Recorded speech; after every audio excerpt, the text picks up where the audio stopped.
2025 भर्तियों का वर्ष आज ही सुनिश्चित करें अपना सिलेक्शन और डाउनलोड करें तैयारी कर लो ऐप। राजस्थान कर्मचारी चयन बोर्ड द्वारा करवाई गई चतुर्थ श्रेणी कर्मचारी भर्ती के 21 लाख अभ्यर्थियों को आंसर की का इंतजार था। आंसर की जारी हो चुकी है, लेकिन अब जो है वो रिजल्ट का इंतजार है। लेकिन आंसर की जारी होने के बाद भी अभ्यर्थियों की जो मुश्किल है वो कम नहीं हुई। लगातार अभ्यर्थी आंसर की जारी करने की मांग कर रहे थे, लेकिन जैसे ही आंसर की जारी हो गई उसके बाद अभ्यर्थी और ज्यादा परेशान हो गए। पहले जब एक सेट जारी किया गया था, उसकी आंसर की जारी हुई थी तो फिर दिक्कत हो गई थी। तो अभ्यर्थियों का यह कहना है कि जो आंसर की जारी की गई है उस आंसर की में दिक्कत यह है कि मास्टर प्रश्न पत्र और उसकी आंसर की जारी की गई है, उसके आधार पर आंसर की जारी हुई है।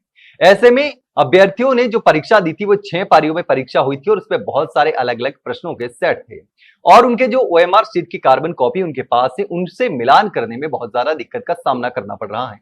पहले जब जो प्रश्न पत्र हैं उनके सेट अपलोड किए गए थे तब अभ्यर्थियों को दिक्कतों का सामना करना पड़ा था।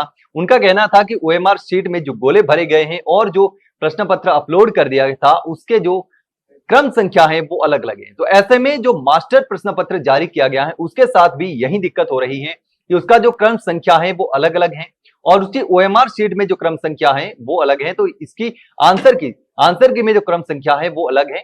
तो ऐसे में इस आंसर की के साथ अभ्यर्थियों के पास जो प्रश्न पत्र था वो अलग था, ये प्रश्न पत्र अलग है और उनके पास जो कार्बन कॉपी है उस कार्बन कॉपी के साथ इसको मिलान नहीं कर सकते, क्योंकि अभ्यर्थियों ने उस समय पेपर में जो जवाब लिखे थे, जो गोले भरे थे, जो ओएमआर शीट में जवाब दिया था, वो ओएमआर शीट में गोले किए हुए हैं कि कौन से सवाल का कौन सा नंबर पर उत्तर सही है।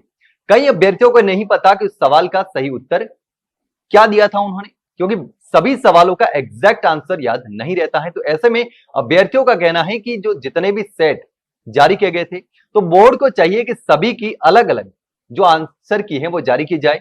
जितने सेट हुए थे और जितने पारियों में परीक्षा हुई थी उनका सबका अलग अलग से आंसर की जारी की जाए ताकि अभ्यर्थियों को उसको मिलान करने में दिक्कत नहीं हो। कई अभ्यर्थियों के मैसेज और कॉल्स हमारे पास आ रहे हैं। उनका कहना है मास्टर प्रश्न पत्र के साथ आंसर की का मिलान करने में उनको कम से कम 5 घंटे का समय लग रहा है, क्योंकि उनको उस पेपर में ढूंढ करके अलग अलग और इस पेपर में सवालों का मिलान करना पड़ रहा है। उसके बाद ही समझ में आ रहा है कि किसका क्या उत्तर है। तो ऐसे में तमाम अभ्यर्थियों का यही कहना है कि बोर्ड को चाहिए कि इन सभी जितनी भी जो सेट्स बनाए गए थे प्रश्नों के, उन प्रश्नों के सेट्स के अकॉर्डिंग बोर्ड अगर आंसर की जारी करता है तो फिर अभ्यर्थियों को बहुत सारी मुश्किलों का सामना नहीं करना पड़ेगा। उनको इतनी दिक्कत के बाद आंसर की का मिलान करने की दिक्कत नहीं होगी। हालांकि अब जो है वो बोर्ड ने मास्टर प्रश्न पत्र और आंसर की जारी कर दी है। लगातार अभ्यर्थी मांग कर रहे थे, लेकिन ये बड़ी समस्या है अभ्यर्थियों के सामने कि कैसे मिलान करें, उनको बहुत समय लग रहा है। इसके साथ ही जो आपत्ति है, अगर आपत्ति की बात करें तो अब आपत्ति दर्ज करवाई जाएगी दीपावली के बाद में, क्योंकि अब दीपावली है और दीपावली तक से पहले तुरंत पहले बोर्ड ने आंसर की जारी कर दी है, लेकिन अब आपत्ति दर्ज करवाने का जो मौका है वो दीपावली के बाद शुरू होने वाला है। बोर्ड ने भी साफ तौर पर कहा है कि दीपावली के बाद आपत्तियां दर्ज करवा दी जाएगी। जिनको अभ्यर्थियों को जो किसी भी सवाल पर आपत्ति होगी, इनको लग रहा होगा कि किसी का जो जवाब है वो दूसरा होना चाहिए, लेकिन बोर्ड के जो प्रश्न पत्र है उसमें दूसरा जवाब है, तो फिर आपत्ति दर्ज करवा सकते हैं और जो भी उनके पास प्रूफ है वो जमा करवा सकते हैं। जो उसकी प्रोसेस है उस प्रोसेस के अकॉर्डिंग और आपत्ति दर्ज करवाने की जो फीस है वो ऑनलाइन में जमा करवा दी जाएगी और उसके साथ ही आपत्ति भी दर्ज करवा दी जाएगी। तो ये तमाम चीजें हैं जिसको लेकर के अभ्यर्थी लगातार परेशान हो रहे हैं, खास करके आंसर की जारी करने के बाद और मास्टर प्रश्न पत्र से मिलान करने में उनको दिक्कत हो रही है। कम से कम 5 घंटे का समय लग रहा है।